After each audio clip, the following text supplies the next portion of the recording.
Il s'agit du poète Mohammad Taleid bin Mohammad ben Ali ben Khalifa, né le 28 août 1904, dans la commune d'Ain al-Beda, dans la wilaya d'Oum el-Bouaghi, au milieu d'une famille soufie conservatrice appartenant à Tijaniya, originaire de Oued Souf.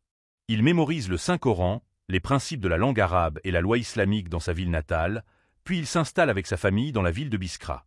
En 1921, son père l'envoie à la mosquée Itouna pour terminer ses études, où il devient élève en 3e classe, cette classe.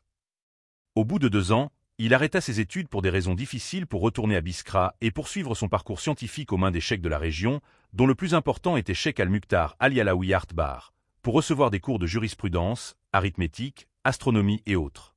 En 1927, il devient enseignant à l'Association de la jeunesse islamique d'Alger, puis en assure la direction jusqu'en 1941, puis il s'installe à Batna pour diriger une école affiliée à l'Association des savants musulmans algériens.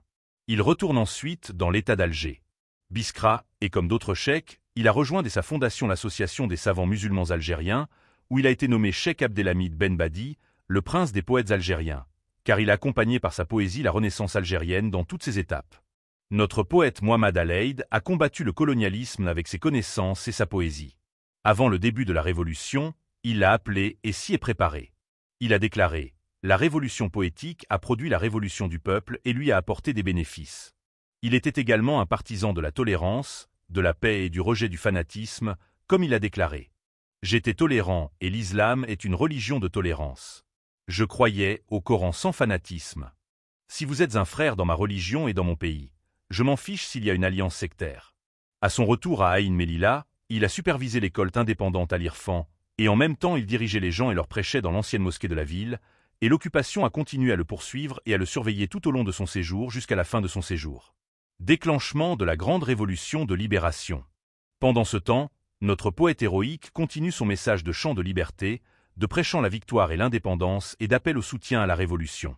L'autorité coloniale, dirigée par le juge d'instruction, l'invitait à ratifier les tracts dénonçant la révolution, sous la menace de l'emprisonnement, et bien sûr, il l'a catégoriquement rejeté. Pendant ce temps, notre poète héroïque continue son message de chant de liberté, de prêchant la victoire et l'indépendance et d'appel au soutien à la révolution.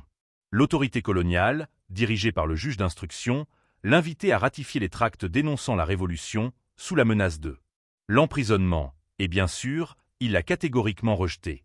Après l'indépendance, il est resté chez lui, pieux et ascétique. Grâce à sa haute moralité, son honnêteté et son amour pour son pays, et il était l'un des poètes aux principes les plus élevés, il est resté à l'écart des conflits d'intérêts mondains et a eu peu de participation dans des activités publiques et privées. Il passa la moitié de l'année à Biskra et l'autre moitié à Batna, où il décéda le 31 juillet 1979 et fut enterré au cimetière Al-Azila à Biskra, laissant plusieurs antiquités, dont la chanson d'Al-Wali, un roman théâtral poétique, et le recueil de poésie de Bilal bin Rabah, La science de l'Algérie, qui dit dans certains de ses vers « Le drapeau de l'Algérie, au distingué, est honorable et flotte de couleurs vives.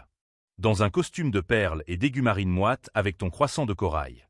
Au-dessus des hautes administrations du Tout-Puissant et sur les châteaux de nos vaillants chevaux.